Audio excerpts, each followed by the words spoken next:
नमस्कार मो जुलू सार आपण मानकु स्वागत जनाऊँगी जुलू सार यूट्यूब चैनल को पिला माने आज आमे सप्तम श्रेणी साहित्य बहिर जो रही चकुलिया पंडा ओके से चकुलिया पंडा विषय आमे कौन करिबा ना प्रश्न उत्तर गुड़िक आलोचना करिबा बुझीला पिला माने हाँ आस देखो फास्ट क्वेश्चन देला तमरो एक नंबर कौन देला एक नंबर को देला चकुलिया पंडा किपरि पेट पशुथिला ना चकुलिया पंडा गरीब ब्राह्मण थिला घर घर गाँ गाँ बुली भिक मागे 6 गाँ गले सेरे अणे 9 गाँ गले सेरे आणे एमिति भिक मागी जहा आणे सेथिरे माँ पुओ दुहे चढ़ी जाती से भिक पाइले खाउथिला नचेत उपास रे दिन कटुथिला। तापर देखिबा ख खर देइची चकुलिया पंडा कांदी बबेई पलाई आसिला काहींकी चकुलिया पंडा कांदी बबेई पलाई आसिला काहींकी ना चकुलिया पंडा प्रतिदिन भिक्षा करी पेट पोषे जेतेबेले जहा मिले सेथिरे माँ पुओ दुहे कौनसी मते चली जाती किंतु दुर्भाग्यर कथा दिने से केते आडू बुलिला हेले पसे चाउल भी भिक मिलला नाही लोके भिक देबे कौन गाँ पिलाए टेका बलुओ फंपाड़ी ताकू गाँ रु तड़ी देले एणु से कांदी बबाली पलाई आसिला। तापर देखिबा प्रश्न नंबर ग देला गंगा माता केउठारे थिले ना पिला मानक ठारू टेका माड़ खाई चकुलिया पंडा घर को न जाई आगो चलीला से बाटरे सुंदर पद्म पोखरीटे देखिला सेथिरे कला भंवर परी पानी पानी रे चारि पाखरे शंख मलमल पत्थर रे पहाच तैयारी होइथिला सेई पोखरी गंगा माता थिले। तापर देखिबा घ गंगा माता चकुलिया पंडा प्रति दया भाव देखाइले काहींकी ना चकुलिया भोकरे डहल विकल हेउथिला गाँ पिलांक ठारू माड़ गाली खाई चकुलिया पंडा मन दुखरे आग को जाई पद्म पोखरी पाखरे पहुंचिला भोक विकल पाखरी रे पानी को भात डाली महुर दूध आंबिल भावी पी जाई निजर पेट खुदा मेंटेबा को चेष्टा करतुला गंगा माता चकुलिया पंडार ए दुख सही पारे नाही तेणु से ता प्रति दया भाव देखाइले। तापर देखिबा प्रश्न नंबर 1 चकुलिया पंडा हांडी रे कौन देखिला चकुलिया पंडा पानी हांडी रे हाँ कौन सॉरी चकुलिया पंडा हांडी रे कौन देखिला ना चकुलिया पंडा पानी रे भासी आसुतबा हांडी को देखि आश्चर्य होई गइला कौतूहल रे से हांडी रो ढांकुणी को खोली देखिला बेलकू ता भितरे दिव्य सरू घी अर्ण डाली महुर आंबिल खीरी पिठा प्रभृति सुस्वाद्य खाद्य द्रव्य खंजा हो रही थिला। तापर देखिबा चकुलिया पंडा खाद्य हांडी धरी घर को फेरिया बेलकू ता माँ कुआड़े जाइथिला चकुलिया पंडा खाद्य हांडी धरी घर को फेरिया बेलकू ता माँ घरे नथिला से सबुदिन परी गाँ भीतर को दुख धंदा करने को जाइथिला। तापर देखिबा प्रश्न नंबर 6 कौन कहिछि चर माने सिंधुकटी को केउ ठारे रखिथिले चर माने केउ गाँरु सिंधुकटीए चराई आनी सेतिरे थिबा द्रव्य को बांट करिबा पई चकुलिया पंडा मार बाड़ी दुआर रखिथिले। तापर देखिबा प्रश्न नंबर ज कौन कहिछि ସିନ୍ଧୁକ ଭିତରେ କଣ ସବୁ ଥିଲା? ସିନ୍ଧୁକ ଭିତରେ ହୀରା, ନୀଳା, ମୋତି, ମାଣିକ, ମହୁଳ, ଅସରପି ଆଉ ଗହଣା ହାଣ୍ଡି ସହିତ କଣ ଟଙ୍କା ଟକର ଭର୍ତ୍ତି ରହିଥିଲା। ତାପରେ ଦେଖିବା ପ୍ରଶ୍ନ ନମ୍ବର 6। ଚରମାନେ ସିନ୍ଧୁକଟି ଛାଡ଼ି ପଳାଇଲେ କାହିଁକି? ଚରମାନେ ସିନ୍ଧୁକରେ ଥିବା ଦ୍ରବ୍ୟକୁ ନିଜ ନିଜ ଭିତରେ ବାଣ୍ଟିବାକୁ ଯାଉଥିବା ବେଳେ ହଠାତ୍ ଜଣେ ଚୋରର ନଜର ଖତ ଗଦାରେ ଥିବା ହାଣ୍ଡିଟି ଉପରେ ପଡ଼ିଲା। ସେ ହାଣ୍ଡିରେ କଣ ଅଛି ଦେଖିବା ପାଇଁ ତାକୁ ଖତ ଗଦାରୁ ଉଠାଇ ଆଣି ସବୁ ଚୋରଙ୍କ ମଝିରେ ରଖିଦେଲା। ପଲମଟି ଖୋଲିଦେଲା ମାତ୍ରେ ହାଣ୍ଡି ଭିତରେ ଥିବା ଚାପୁଡା, ବିଧା, ଗଇଁଠା, ମୁଖି ଚୋରମାନଙ୍କୁ ମାଡ଼ ମାରିବାକୁ ଗୋଡାଇଲେ। ଏଣୁ ଚୋରମାନେ ସିନ୍ଧୁକ ଛାଡ଼ି ପଳାଇଲେ। ତାପରେ ଦେଖିବା ପ୍ରଶ୍ନ ନମ୍ବର 2। କଣ କହିଛି? 2 ବା 3ଟି ବାକ୍ୟରେ ଉତ୍ତର ଲେଖ। ହେଲା, କଦେଲା କଣ? ଚକୁଳିଆ ପଣ୍ଡା ଯେଉଁ ପୋଖରୀ ପାଖରେ ପହଞ୍ଚିଲା ସେ ପୋଖରୀଟି କିପରି ଥିଲା? ଚକୁଳିଆ ପଣ୍ଡା ଯେଉଁ ପୋଖରୀ ପାଖରେ ପହଞ୍ଚିଲା ତାହା ଏକ ଉତ୍ତମ ସୁନ୍ଦର ପଦ୍ମ ପୋଖରୀ ଥିଲା। ସେ ପୋଖରୀର ପାଣି ଦେଖିବାକୁ କଳା ଭଅଁର ପରି ଏବଂ କାଚ କେନ୍ଦୁ ପରି ନିର୍ମଳ ଓ ପରିଷ୍କାର ଥିଲା। ପୋଖରୀ ଚାରିପଟେ ଶଙ୍ଖ ମଲମଲ ପଥରର ପାହାଚ ନିର୍ମିତ ହୋଇଥିଲା। ତାପରେ ଦେଖିବା ପ୍ରଶ୍ନ ନମ୍ବର ଖ। କଣ କହିଲା? ଗଙ୍ଗା ମାତା ଚକୁଳିଆ ପଣ୍ଡାର ଦୁଃଖ ସହି ନ ପାରି କଣ କଲେ? ଗଙ୍ଗା ମାତା ଚକୁଳିଆ ପଣ୍ଡାର ଦୁଃଖ ନ ସହି ପାରି ଚକୁଳିଆ ପଣ୍ଡା ଯେତେ ପ୍ରକାର ଖାଦ୍ୟ ଦ୍ରବ୍ୟ ନା ଧରି ଚଳାଏ ଚଳାଏ ପାଣି ପିଉଥିଲା ସେତିକି ପ୍ରକାର ଦ୍ରବ୍ୟ ଅଲଗା ଅଲଗା ଦାନାରେ ଏକ ହାଣ୍ଡି ଭିତରେ ରଖି ତା ଉପରେ ତେଲୁଣିଟିଏ ଘୋଡ଼ାଇ ତା ପାଖକୁ ଭସାଇ ଦେଲେ। ତାପରେ ଦେଖିବା ପ୍ରଶ୍ନ ନମ୍ବର ଗ। କଣ କହିଛି? ଚକୁଳିଆ ପଣ୍ଡାର ମା କାମ କରିବା ପୂର୍ବରୁ ଚକୁଳିଆ ପଣ୍ଡାର ମା କାମ କରିବାକୁ ପୂର୍ବ ପରି ଗଲା ନାହିଁ କାହିଁକି? ନା, ବିନା ପରିଶ୍ରମରେ ପୁଅ ପ୍ରତିଦିନ ଇଚ୍ଛା ମୁତାବକ ସୁସ୍ୱାଦୁ ଦ୍ରବ୍ୟ ପୋଖରୀ କୂଳକୁ ଯାଇ ଆଣି ଦେଉଥିବାରୁ ଚକୁଳିଆ ପଣ୍ଡାର ମା ଆଉ କାମ କରିବାର ଆବଶ୍ୟକ ପଡ଼ିଲା ନାହିଁ। ନିତିଦିନ ମାଗଣା ଉତ୍ତମ ଦ୍ରବ୍ୟ ଘରେ ବସି ଖାଇବାକୁ ସୁଯୋଗ ମିଳିଗଲା। ତେଣୁ ସେ ଆଉ ପୂର୍ବପରି କାମକୁ ଗଲା ନାହିଁ। ତାପରେ ଦେଖିବା ଘ। ଘରେ ପ୍ରଶ୍ନ କଣ ଦେଇଛି? ଗଙ୍ଗା ମାତା ଚକୁଳିଆ ପଣ୍ଡା ଉପରେ କାହିଁକି ରାଗିଲେ? ନା, ଗଙ୍ଗା ମାତା ଚକୁଳିଆ ପଣ୍ଡାର ଦୁଃଖ ସହି ନ ପାରି ତାକୁ ପ୍ରତିଦିନ ଖାଦ୍ୟ ଦେଉଥିଲେ। ମା ପୁଅ ଦୁହେଁ ମଫତ ଖାଦ୍ୟ ପାଇ ଅକର୍ମା ନିକଟକୁ ହୋଇଗଲେ, ଆଉ କାମ କରିବାକୁ ଗଲେ ନାହିଁ। ଗଙ୍ଗା ମାତା ବିଚାର କଲେ ଏ ମା ପୁଅଙ୍କ ଦେଖା ଦେଖି ସଂସାର ଯାକ କର୍ମ କଡ଼ିଆ ହୋଇଯିବେ। ତେଣୁ ସେ ଚକୁଳିଆ ପଣ୍ଡା ଉପରେ ରାଗିଗଲେ। ତାପରେ ଦେଖିବା ଙ। କଣ କହିଲା? ନା, ମାଡ଼ହାଣ୍ଡି କବଳରୁ ଚକୁଳିଆ ପଣ୍ଡା ଓ ତା ମା ନିଜକୁ କିପରି ରକ୍ଷା କଲେ?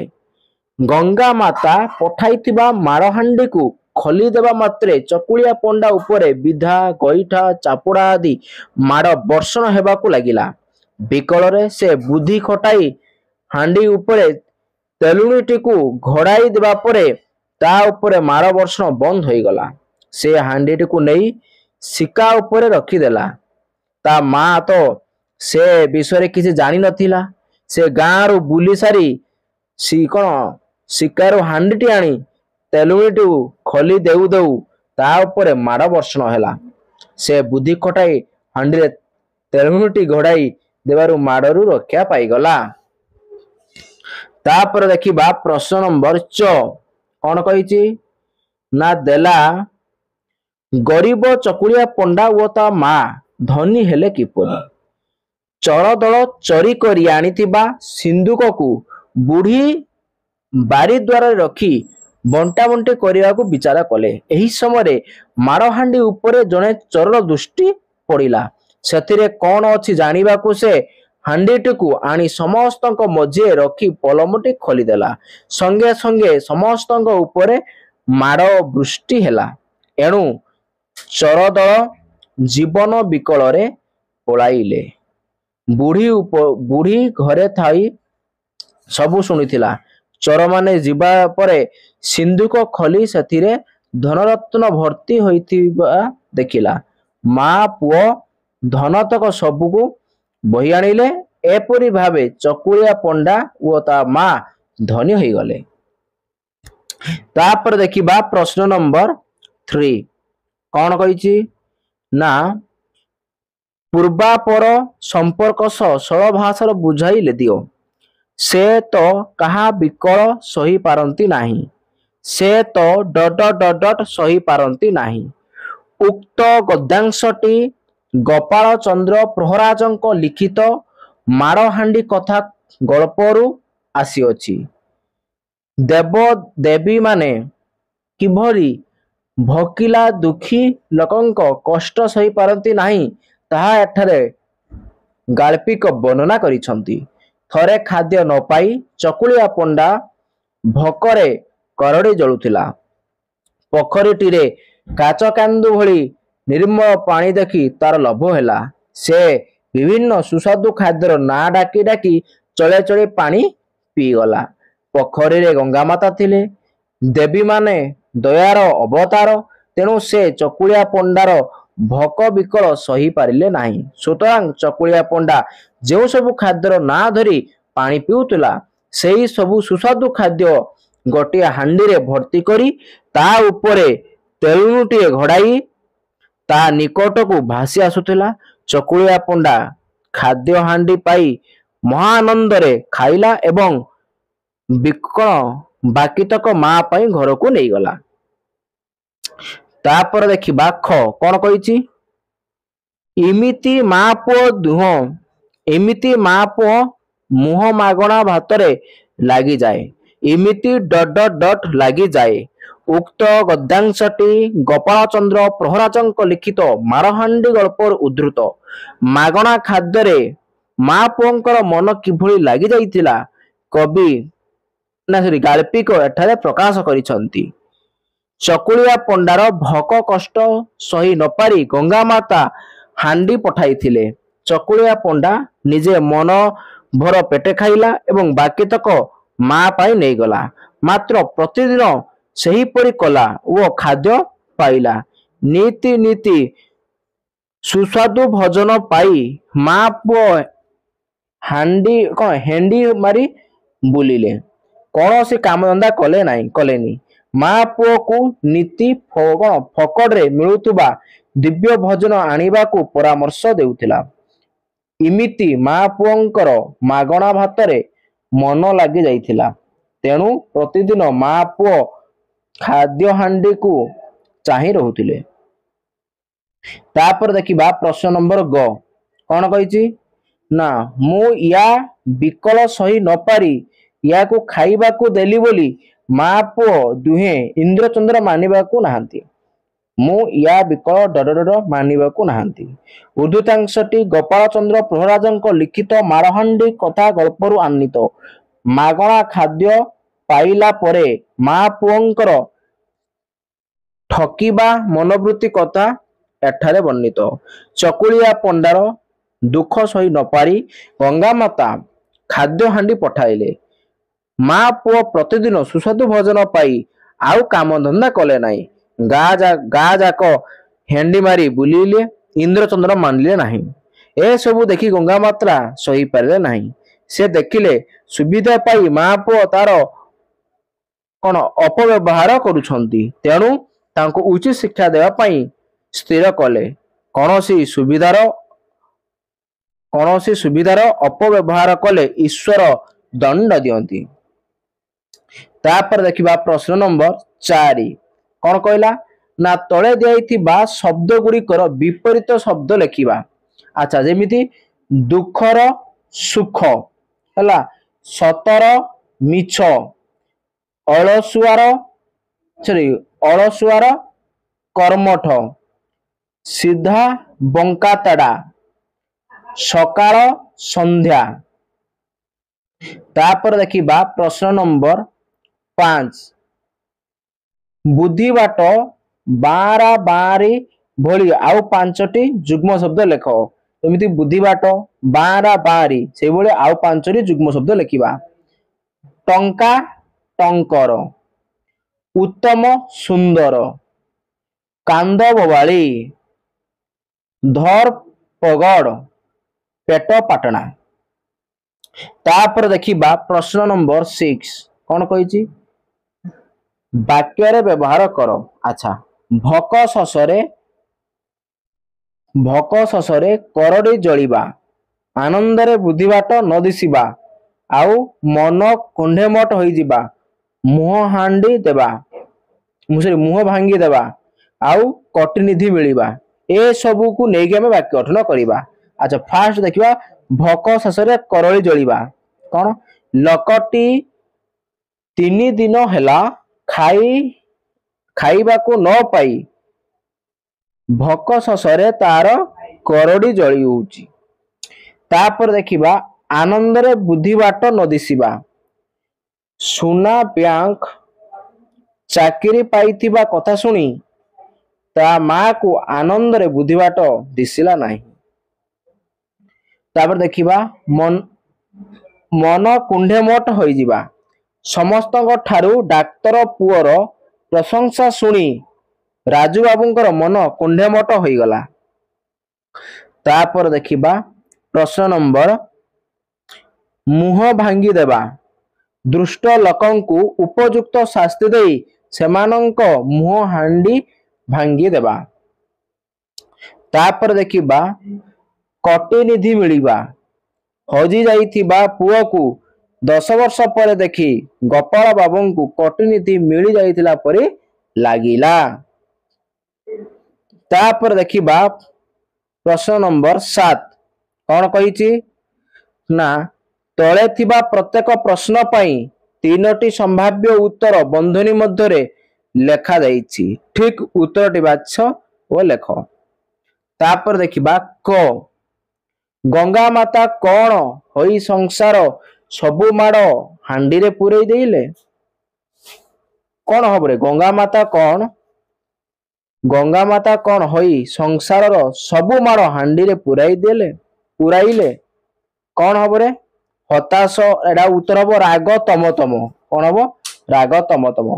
तापर देखिबा ख कटिनिधि पाइबार अर्थ कौन ना अति प्रसन्न हेबा। तापर देखिबा कौन कतरा शब्दर अर्थ कौन ना छिंडा मसीना। तापर देखिबा प्रश्न नंबर 8 गल्पटी को लोकमुखरे प्रचलित 10टी सुंदर शब्द खोजी एक तालिका प्रस्तुत कर।